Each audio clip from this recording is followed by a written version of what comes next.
Finally, yes, welcome. My name's Heather. Sorry for my voice. I have had no voice somehow for like the last 3 days, so I apologize for that. But I'm the Director of Human Resources at Eastern Shore Rural Health, and Jennifer is our HR specialist.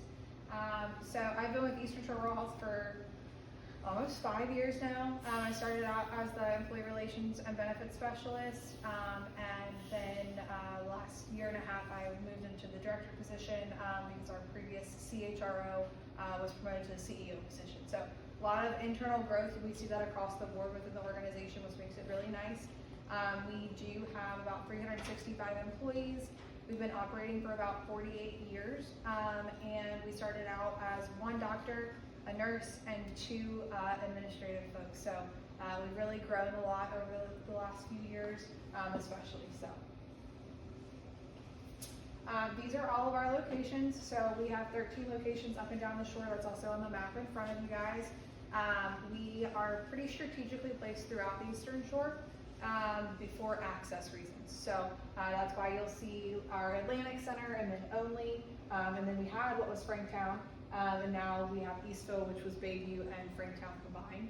And then we have a lot of pediatric dental locations on the school sites, as well as our express care and our pharmacies. So we now have 5 lines of service. So we do primary medical care, dental, behavioral health, urgent care, and pharmacy. So we kind of offer a complement of services to try to provide the most comprehensive care that we can to the folks of the Eastern Shore. So lots of enabling services along the way.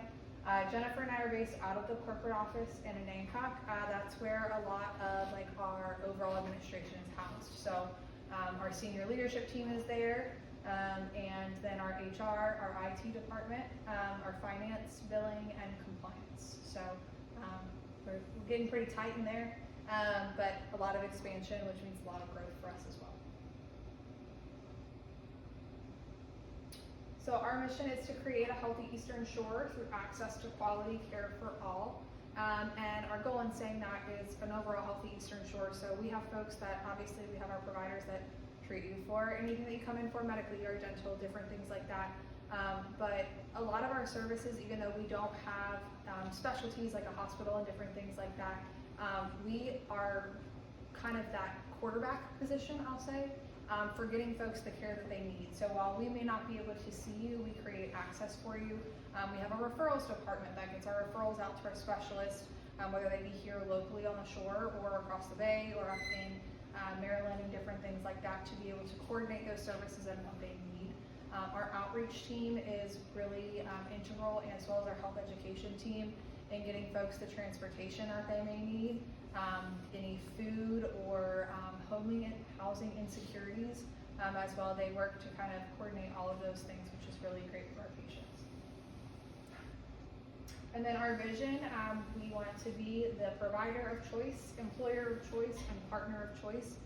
So we'll kind of talk about all those. In terms of provider, we're here, we do needs assessments every few years in conjunction with our community partners. So the hospital will do one, CSB, the Department of Health, and we're kind of all part of that. So together we create the Eastern Shore Health District, and we're all responsible for a different piece of that puzzle. But we do those community needs assessments, which is how we actually got our express care, our urgent care facility, because you in the community said, hey, we really need this. So that's our responsibility as a federally qualified community health center to meet the needs of our community. So we don't exist for any other purpose. We're a nonprofit, so we're not here to make money. Obviously, we need to be stable and to survive, do all of those things, but our goal is to meet those needs. And then our values: care, access, respect, and empowerment. So care, obviously caring for patients, access, creating access for people to be able to get in, and access to the types of care that we need. Respect, whether that's between staff members, whether that's a provider-to-patient relationship, whether that's a patient to provider relationship, because we actually, protect our staff in that way too. Not everyone just gets to come in and continue to be patients if they treat our staff disrespectfully. So there's a lot of protections and stuff in place for that as well. And then empowering people to be the healthiest versions of themselves, empowering our staff to be able to continue to grow, whether that's through our tuition assistance programs or taking on different projects or serving on committees and different things like that. And then diversity, equity, and inclusion, it's a really big deal for us. We, as a federally qualified community health center, are required to have a staff that mimics the population that we're serving. So to the best of our ability, that's what we seek to do every single day, whether that's in how we look, how we think, how we're made up. We're required to have certain number of patients on our board and different things like that as well, so that we're really getting that interaction throughout. And everyone thinks differently, everyone brings a new idea to the table, and we can all learn from each other in some way. So before I dive into this, did any of you know that Rural Health was a federally qualified health center? Yes. Yes. Do you know what that means? Okay, so NAC is our governing body.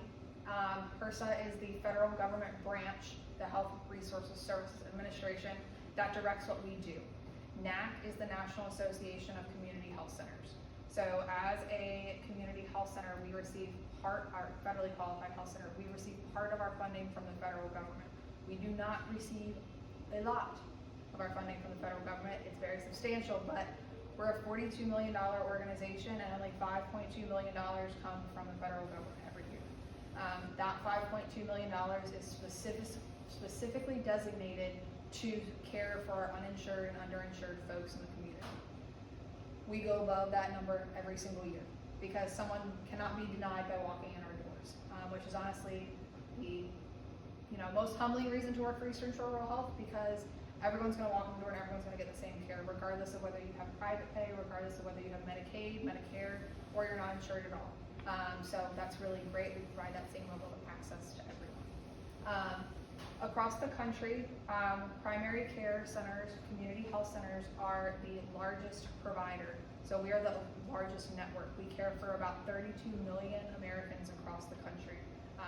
So while we are our own individual entity, we have a lot of partners at the national level and the state level that are working to really create differences in the communities that we're serving. So Eastern Shore Rural Health is very different in a lot of ways from other community health centers. When you look at the U.S. as a whole, we're really a community health center because of our geography being rural and on the peninsula and not having access to care. A lot of other community health centers exist in inner cities. They exist in rural Montana because there's no health care for 3 hours away. So there's different things like that. We really exist based on our geography, not necessarily the population that we're serving, which allows us to have a very good mix of payers, which drives our ability to be forward thinking and really be part of a lot of initiatives. So being part of initiatives, we've actually been granted quite a few awards for that.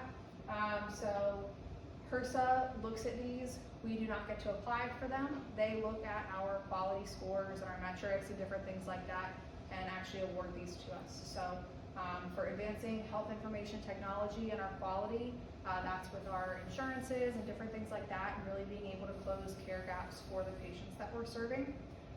And then our overall quality, we received the gold seal for the last 3 years on that, which is really great for us to show that we are providing quality care. That's really important. And then our social risk factors, and again, that comes back to those care gaps. So when we're able to leverage our technology, we're able to be more effective in what we're doing because we're not spending as much time. So everything really does work together, and that's something that we like to see across the organization. So down here, this is Juan Gomez. I don't know if any of you actually know him or have heard of him. He is our outreach coordinator. He was recognized by NAC at the Policy and Issues Conference in Washington, D.C. in early 2023 for being an emerging leader in community health, for his work with the outreach team throughout COVID and different things like that, and the work that he and his team continue to do specifically in our migrant camps. So advocacy is a huge part of this. Local advocacy, state advocacy, and national advocacy efforts to be able to try to get more funding from the federal government, to be able to be given appropriations and different things like that from our senators so that we can get grants and make improvements so that we can continue providing this care to our community. So these are just a couple of the folks, our representatives. We bring people to our area all the time. We're happy to show off our health centers anytime anyone asks. We had a house committee that was kind of created for rural health advancement, and we were one of the four that we actually came to see this year. So we're really excited about that, and to be able to tell the stories of our patients, of our staff, and really show the importance of community health centers as a bipartisan effort. And then these are our local partners. Obviously ESCC is right here. We have programs with our clinical programs that actually rotate through, so nursing students always rotate through our centers. We'd love to have you guys more than one day. I think we kind of, wish that we can put you in different centers and have you work with different providers and different things like that, because while we are the same across the board and there's a lot of consistency, there are also some differences in the things that we do. So being able to continue to build on those partnerships. Dr. Randy Wingate is one of our dentists, and she works at Mandua Dental Unit, but she teaches a Fundamentals of Dental Assisting class here, and as part of that class at ESCC, there's a day of clinical rotation that's required in our centers as part of that to kind of get a hands-on effect, because yes, you can talk about looking at teeth, but actually seeing teeth and being in someone's mouth is a different story. So we continue to try to work for things like that to be able to kind of, empower you guys as students and help you find the way that you want to go in healthcare if that's something that you're interested in. Because it's not just being a doctor or a dentist anymore. There are so many aspects to healthcare that continue to grow, and it's so important for us to have engagement, and obviously if we can build that here at home, it's the best news for all of us. And then these are our state and national partners. So we're represented at the state level by the Virginia Community Healthcare Association. That is our state primary care association. So it's really nice that we have other health centers across the state that we can, bounce ideas off of and different things like that. We do a lot with them. And then again, NAC at the national level. So those are kind of our levels and how we roll up underneath folks and how we're represented beyond just the Eastern Shore, because I think sometimes it's very easy for us to see just the Eastern Shore, but we're really part of a much bigger movement across the country and across the state. So these are some of our employees and some of our different events. What we do for employee engagement and appreciation. So we have an annual celebration each fall for all of our employees, and it's a Saturday evening. We have dinner, we have giveaways, we have dancing, and just different things like that. There's a cornhole tournament too, and corporate has won for the last 4 years, and we don't like to give up that title, but everyone tries to kind of dethrone us, which is really great.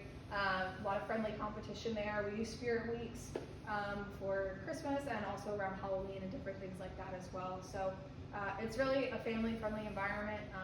You're always seen as a person. I think that's one thing that everyone can say is you're valued as a person, you're not a number. Yes, we're all there to serve the community and to do it well, but it's really important to have that team aspect and that family aspect too. National Health Center Week. So that is in August. It's across the country, obviously, national. But National Health Center Week is a way to acknowledge the work that our national health centers are doing across the country, and what we do specifically for our employees. So we go to each center, we have a health fair at each center during the week, and we get to celebrate our employees. We had a Be Well block party to kick off National Health Center Week this past year, and I assume that we'll be having that again because it was such a huge turnout. We had over 400 people that attended that. So, and that event was driven by data. So a lot of what we do is driven by data. That was picked because of the health indicators in the Parksley area. We wanted to be able to get out and show healthy initiatives to that area based on what we were seeing surrounding that area. So things are driven that way, but it was a great turnout, and a lot of people got a lot of resources that they didn't have before. So that's a really big deal for our staff and then also for our patients that we're serving. So committee membership. We have a lot of committees within the organization for people to get involved in. So if there's something you're particularly passionate about, or you want to make sure that you're welcoming people to the organization, well, Jennifer heads up the morale committee. We have a line level strategic planning committee. So these are our boots on the ground folks that are sitting on the front lines, and they they actually get to enact change throughout the organization with policies and different things like that, and help with the overall strategic direction of the organization in conjunction with our senior leadership team and the board. So it's really cool to have that. We have a member of our advocacy committee. She is one of our referral trackers and has been with us for I think like 12 years now. But advocacy is really important to her, so she'll actually be going with the advocacy committee comprised of SLT and our board to Richmond in January. So just different things like that are really neat. And then our other big events are our migrant health fairs. So yes, we go out into the migrant camps and actually host health fairs for them. So we do dental screenings, we do blood pressure checks and glucose checks.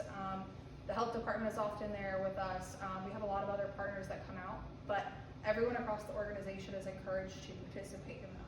So me, I'm in HR, I don't have a clinical background, but I get to go document.